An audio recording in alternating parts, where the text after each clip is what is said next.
مسفروا۔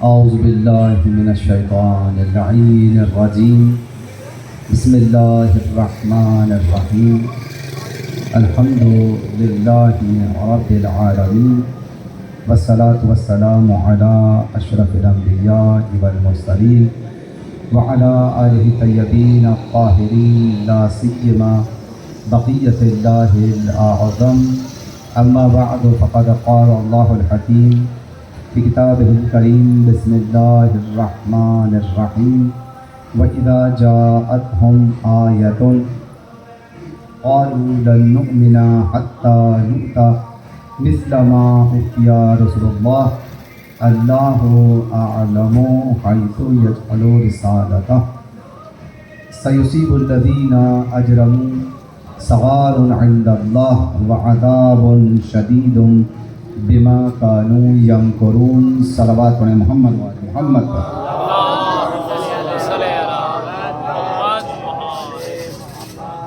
عزیزان محترم، قرآن اور منصب الہی کے عنوان سے جس سلسلہ گفتگو کا آغاز ہوا اپنی نویں منزل پر ہے۔ سورہ مبارکہ انعام قرآن مجید کا چھٹا سورہ، جس کی 124ویں آیت کی تلاوت کا شرف حاصل کیا جا رہا ہے۔ خداوند عالم نے اس آیہ کریمہ میں واضح طور پر بیان کیا کہ دیکھو، اللہ کی جانب سے جب ان کے پاس کوئی آیت آتی ہے، کوئی نشانی آتی ہے، تو یہ ایمان لانے کے بجائے ایمان سے فرار اختیار کرنے کے لیے مختلف قسم کے بہانے بناتے ہیں، اور یہ کہتے ہیں کہ ہم اس وقت تک ایمان نہیں لائیں گے جب تک کہ ہمارے اوپر بھی ویسی وحی نازل نہ ہو جائے کہ جیسی اللہ کے رسولوں پہ نازل ہوئی، جبکہ اللہ اس بات کا اعلان کر چکا ہے کہ اللہ اعلم حیث یجعل رسالتہ، اللہ بہتر جانتا ہے کہ اپنی رسالت کو، اپنے منصب کو کہاں قرار دے۔ اور دیکھو، جو لوگ مجرم ہو جائیں گے، اللہ کے منصب کو تسلیم کرنے سے انکار کریں گے یا اس کے سامنے بغاوت کریں گے، تو وہ دنیا میں بھی ذلیل ہونے والے، پروردگار عالم کی بارگاہ میں شدید عذاب کا سامنا کرنا پڑے گا۔ کیوں؟ بما کانوا یمکرون، اس لیے کہ یہ لوگ مکاریاں کیا کرتے تھے۔ تو اگر آپ مولا امام حسین علیہ السلام کے انقلاب کے فلسفے کو سمجھیں تو اس آیت کریمہ کی روشنی میں آپ کو امام حسین کے قیام کا ہدف سمجھ میں آ جاتا ہے۔ امام حسین علیہ السلام نے جو بات کہی کہ میں جو نکل رہا ہوں، قیام کر رہا ہوں، میرے قیام کا مقصد یہ نہیں ہے کہ میں کسی پہ ظلم و ستم کروں یا فخر و مباحات کروں یا کسی حکومت کا تقاضا کروں، نہیں، بلکہ میں صرف اور صرف اس لیے قیام کر رہا ہوں کہ تاکہ میں اپنے جد، اپنے نانا کی سیرت پر چلوں اور اپنے بابا کی سیرت پر چلوں۔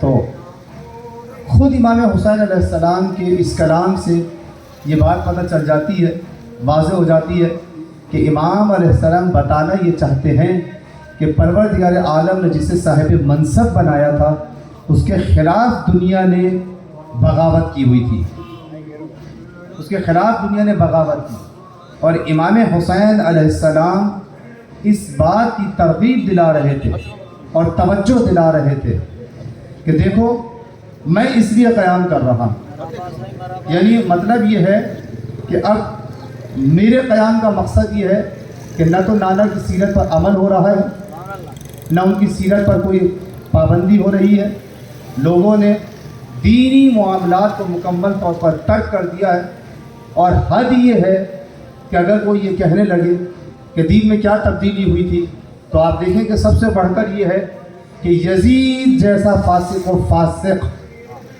امام حسین علیہ السلام کے زمانے میں، یعنی دین کے اوپر جو خطرہ لاحق ہوا وہ اتنا بڑا خطرہ لاحق تھا کہ اس سے پہلے نہ حضرت موسیٰ علیہ السلام کے زمانے میں کبھی دین کو ایسا خطرہ پیش آیا، نہ حضرت ابراہیم علیہ السلام کے زمانے میں ایسا خطرہ پیش آیا اور نہ ہی حضرت عیسیٰ علیہ السلام کے زمانے میں ایسا خطرہ پیش آیا۔ کیوں؟ اس لیے کہ آپ دیکھیں کہ یہ ضرور ہوا کہ حضرت ابراہیم علیہ السلام کے زمانے میں نمرود نے حضرت ابراہیم علیہ السلام کو آگ میں ڈال دیا، ایسا ہی ہے، حضرت ابراہیم علیہ السلام کو آگ میں ڈال دیا، لیکن ابراہیم سے یہ نہیں کہا کہ میرے ہاتھ پر بیعت کر لو اور مجھے اللہ کا خلیفہ تسلیم کر لو، یہ بات نہیں کہی اس نے۔ یہ اور بات ہے کہ حضرت ابراہیم علیہ السلام پر تشدد ہوا، آگ میں ڈالے گئے، حضرت موسیٰ علیہ السلام شہر بدر کیے گئے، فرعون نے ان کو ستایا، لیکن فرعون خدائی کا مطالبہ تو کر رہا تھا، دعویٰ تو کر رہا تھا، لیکن حضرت موسیٰ سے یہ نہیں کہا تھا کہ تم مجھے موسیٰ تسلیم کرو، توجہ ہے، یہ نہیں کہہ رہا تھا کہ تم مجھے موسیٰ تسلیم کر لو۔ اسی طرح حضرت عیسیٰ علیہ السلام سولی پہ لٹکا دیے گئے، لیکن آپ دیکھیں کہ کسی نے حضرت عیسیٰ علیہ السلام سے یہ نہیں کہا کہ تم اپنی نبوت کو چھوڑ کر ہماری نبوت کا اعلان کر دو، لیکن آپ دیکھیں کہ حسین کے زمانے کے اندر جو دین بدلا گیا، جو شریعت کو بدلا گیا، وہ اس طرح سے بدلا گیا تھا کہ یزید جیسا فاسق و فاسق یہ کہہ رہا تھا کہ حسین میرے ہاتھ پر بیعت کر لو اور مجھے رسول کا خلیفہ تسلیم کر لو۔ یعنی کیا مطلب؟ یعنی اب میں رسول کا خلیفہ ہوں، میں رسول کا جانشین ہوں، یعنی اب جو میں کہوں گا وہی صحیح ہے۔ اس کا مطلب یہ ہے کہ میں آدم ہوں، میں ابراہیم ہوں، میں نوح ہوں، میں ہی موسیٰ ہوں، میں ہی عیسیٰ ہوں، اور دیکھنے والا مسلمان، توجہ ہے، پیغمبر اسلام کے چلے جانے کے بعد دیکھنے والا مسلمان یزید کے فسق و فجور کے باوجود، جبکہ دیکھ رہے تھے اپنی آنکھوں سے کہ یزید کیسا ہے، کہ اپنی جو اس نے مشاغل بنائے ہوئے تھے، بندروں سے کھیلنا، شراب خواری اور بدکاری، یزید کا وہ پیشہ تھا کہ آپ دیکھیں کہ یزید دربار کے اندر آ جائے تو بہن اور بیٹی کو برابر کر دے۔ ایسے یزید کے کردار کو دیکھ کر مسلمان کلمہ توحید پڑھ کر، سینوں میں قرآن رکھ کر یہ دیکھ کر کہہ رہے تھے کہ ہاں تو یہ پیغمبر کا جانشین ہے۔ توجہ فرمائی آپ نے، یعنی دین کتنا بدلا جا چکا تھا، دین کتنا نابود کیا جا چکا تھا۔ تو پیغمبر یہ چاہتے تھے کہ اس دین کو تحفظ دیں، اسی لیے پیغمبر نے اپنے اہل بیت کو قرآن کے ساتھ کیا کہ جب تک قرآن کے ساتھ اہل بیت رہیں گے یہ دین محفوظ رہے گا۔ یہی وجہ ہے کہ آپ دیکھیں کہ امام حسین علیہ السلام نے یہ نعرہ بلند کر دیا کہ یزید تو یہ چاہتا ہے کہ اس دین کو مٹا دے کہ جسے آدم نے پیش کیا تھا، جسے آخر میں پیغمبر اسلام نے پیش کیا، اور جس کی شاخیں بدر میں کاٹی گئی، احد میں کاٹی گئی، لیکن یاد رکھ تیرا مطالبہ ہرگز پورا نہیں ہو سکتا، اس لیے کہ جب تک حسین زندہ ہے، حسین کا سر کٹ تو سکتا ہے لیکن جھک نہیں سکتا، اس لیے کہ میرے بیعت کرنے کا مطلب یہ ہوگا کہ آدم نے بھی بیعت کر لی، ابراہیم نے بھی بیعت کر لی، موسیٰ نے بھی بیعت کر لی، عیسیٰ نے بھی بیعت کر لی۔ تو اب پتہ چلا کہ حسین نے بیعت کیوں نہیں کی تھی، اس لیے کہ اگر سارے مسلمان بیعت کر لیں تو وہ آدم کی بیعت نہیں تھی، وہ ابراہیم کی بیعت نہیں تھی، لیکن حسین اگر بیعت کر لیتے تو اس کا مطلب یہ تھا کہ پیغمبر نے بیعت کر لی، اسی لیے کیونکہ پیغمبر کے وارث حسین علیہ السلام ہے۔ یہی وجہ ہے کہ آپ دیکھیں کسی سے بیعت کا تقاضا نہیں ہو رہا ہے، کسی پر جبر نہیں ہو رہا ہے، جس نے چھوڑ دیا تو چھوڑ دیا، لیکن حسین سے بیعت کا تقاضا کیا جا رہا تھا، کیونکہ یزید بھی جانتا تھا کہ اگر حسین نے بیعت کر لی تو اس کا مطلب یہ ہے کہ پھر پورا دین اپنے چنگل میں آ جائے گا۔ لیکن عزیزان محترم، آپ دیکھیں کہ حسین علیہ السلام نے اپنا گھر بار اجڑنا قبول کر لیا، لیکن دین پہ حرف نہیں آنے دیا۔ توجہ فرمائی آپ نے، اور اس لفظ کی لاج رکھی کہ جو پیغمبر نے فرمایا تھا کہ حسین منی و انا من حسین، حسین مجھ سے ہے اور میں حسین سے ہوں۔ تو ساری دنیا سمجھتی ہے کہ نواسے اپنے نانا سے ہوتے ہیں، لیکن نانا نواسے سے کیسے ہوگا؟ نہیں عزیزان محترم، یہ بتانا یہ چاہ رہی تھی، روایت یہ کہنا چاہ رہی ہے کہ دیکھو جیسے حسین مجھ سے ہے، آج تک حسین مجھ سے ہے، کربلا کے بعد میں حسین سے ہوں گا۔ سمجھ میں آئی آپ کو یہ بات؟ یہ حسین کربلا میں دکھانے کے آئے ہیں، کربلا میں اسی چیز کو ثابت کرنے آئے ہیں کہ کہ میرے نانا نے جو کہا تھا کہ میں حسین سے ہوں، کربلا سے پہلے حسین مصطفیٰ سے تھے، لیکن کربلا کے بعد مصطفیٰ حسین سے ہے۔ اب جب تک اذانیں ہوتی رہیں گی تو یہ اذان صدقہ ہے کربلا کا۔ اب اگر قیامت تک کوئی کلمہ توحید پڑھ رہا ہے تو یہ حسین کی محنتوں کا نتیجہ ہے۔ اگر کوئی محمد رسول اللہ کہہ رہا ہے تو یہ حسین کی محنتوں کا نتیجہ ہے۔ ایک سے بات بھیج دیں محمد و آل محمد۔ توجہ فرمائی آپ نے، تو مولا حسین علیہ السلام نے کربلا کے اندر دین کو بچایا ہے، نام مصطفیٰ کو بچایا ہے، کلمہ توحید کو بچایا ہے۔ بس عزیزان محترم، شب عاشور وہ عاشور ہے کہ یوں کہا جائے کہ آج علی اکبر بھی موجود ہیں، قاسم بھی موجود ہیں، اور محمد بھی موجود ہیں، اور حسین کے پہلو میں عباس بھی موجود ہیں، اور خیموں کے اندر چراغ جل رہا ہے۔ آج ہی کا دن تھا جو گزرا ہے کہ جب شمر حملہ کرنا چاہتا تھا تو مولا حسین نے کیا کہا تھا کہ ہمیں ایک شب کی مہلت دے دو۔ یہی ہے نا تاریخ کہ مولا نے ایک شب کی مہلت مانگی ہے۔ آپ یہ دیکھیں کہ مولا نے یہ شب کی مہلت مانگی نہیں ہے، در حقیقت شب کی مہلت دی ہے۔ تو اب بھی تمہارے پاس موقع ہے کہ آج کی رات بیٹھ کر سوچ لو۔ اور آپ دیکھیں کہ جس نے سوچا ہور نے، وہ پوری رات یہی سوچتا رہا۔ حسین در حقیقت انتظار کر رہے تھے کہ اگر ابھی جنگ ہو گئی تو ابھی ہمارا ایک ساتھی ادھر ہے، جب ہور آ جائیں گے تو پھر مارکا طے ہوگا۔ عزیزان محترم، بس حسین خیموں کے اندر موجود ہے، حسین کے بچے خیموں میں ہیں۔ ایک خیمے میں، کسی خیمے میں جناب عابد بیمار موجود ہے، سید سجاد موجود ہیں، اور اللہ اکبر تسبیح و تحلیل کی آواز ہے، کہیں قرآن پڑھنے کی آوازیں ہیں۔ مولا حسین نے کربلا کے اندر اس بات کا اعلان کیا تھا، انا احب الصلاۃ، مجھے نماز سے پیار ہے، مجھے قرآن سے پیار ہے۔ پوری رات حسین تسبیح و تحلیل کرتے رہے، قرآن کریم کی تلاوت کرتے رہے۔ تاریخ یہ کہتی ہے کہ حسین کے خیموں سے اس طرح سے تسبیح و تحلیل کی آوازیں آ رہی تھی کہ جس طرح کے مکھیوں کے بن بنانے کی آواز آتی ہے۔ بس عزیزو، کسی خیمے کے اندر بی بی زینب سلام اللہ علیہا اپنے بچوں کو سمجھا رہی تھی کہ اے بچوں، اونو محمد، کل دیکھو صبح عاشور نمودار ہوگی، کہیں ایسا نہ ہو کہ تم سے پہلے علی اکبر مارا جائے۔ میری لاج کو رکھ لینا، اپنی دادی، اپنی نانی فاطمہ زہرا کے سامنے زینب کو سرخرو کر دینا۔ کسی خیمے کے اندر جناب ام فروا جناب قاسم کو دلاسا دے رہی تھی اور سمجھا رہی تھی، اے بیٹے قاسم، تم مرحوم باپ کی یادگار ہو، ایسا نہ ہو کہ اپنی ماں کو شرمندہ کر دو ہو۔ کہنے لگے ہاتھ جوڑ کر، اے مادر گرامی، صبح تو نمودار ہونے دیجئے، میں اپنے بابا حسن کی جنگ یاد دلا دوں گا، آپ کو اپنی دادی فاطمہ زہرا کے سامنے سرخرو کر دوں گا۔ عزیزو، کسی خیمے کے اندر جناب ام کلثوم گریا کر رہی ہے تو کہیں جناب زینب گریا کر رہی ہے۔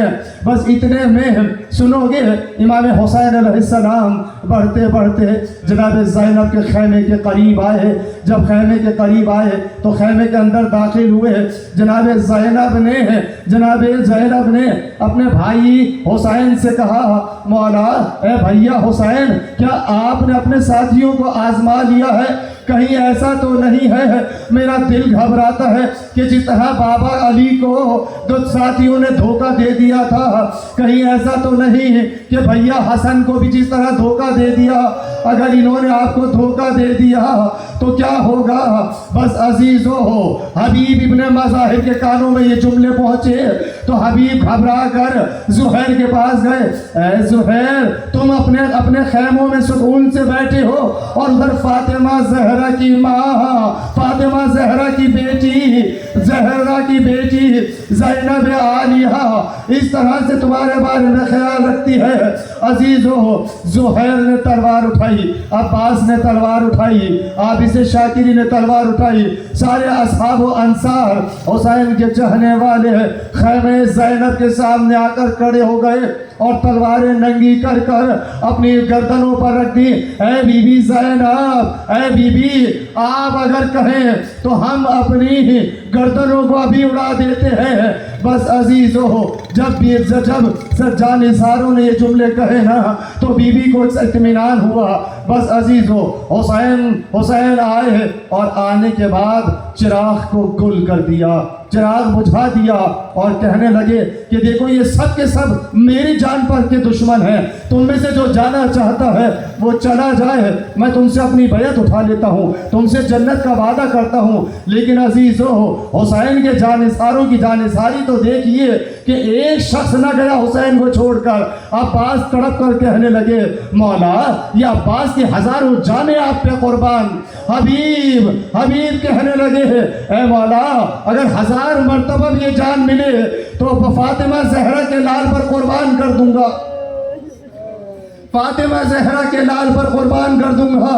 زہیر تلوار لے کر آگے بڑھے، مولا اگر 1000 مرتبہ بھی مجھے زندہ کیا جائے اور مار دیا جائے اور پھر زندہ کیا جائے تب بھی میں اپنی جان کو آپ کے قدموں پہ قربان کر دوں گا۔ بس عزیزو، آخری جملے سننا۔ اب حسین، رات کی تاریکی ہے، حسین چلے خیموں کی طرف آگے بڑھے۔ ایک مرتبہ رات کے سناٹے میں ہوائیں چل رہی ہیں، اتنے میں کیا محسوس کیا کہ کوئی پیچھے پیچھے چلا آ رہا ہے۔ حسین رک گئے اور کہا کہ بھائی تو کون ہے جو میرے پیچھے چلا آ رہا ہے؟ ایک مرتبہ نافع ابن ہلال نے کہا مولا، میں آپ کا غلام آپ کے ساتھ آیا ہوں تاکہ کوئی آپ پر حملہ نہ کر دے۔ حسین نے نافع ابن ہلال کا ہاتھ تھاما، اے نافع اب آ ہی گئے ہو تو ذرا ہمارے ساتھ چلو۔ حسین ہاتھ تھامے لے کر چلے اور لے کر بڑھے، کہنے لگے اے نافع اس مقام کو پہچانو، یہ کیسا مقام ہے؟ نافع نے کہا مولا یہ کون سی جگہ ہے؟ کہا یہ وہ مقام ہے کہ جہاں میرا عباس کا دایاں بازو کٹ کر گرے گا۔ تھوڑا سا آگے بڑھے، کہا اے نافع یہ وہ مقام ہے کہ جہاں میرے بھائی کا بایاں بازو کٹ کر گرے گا۔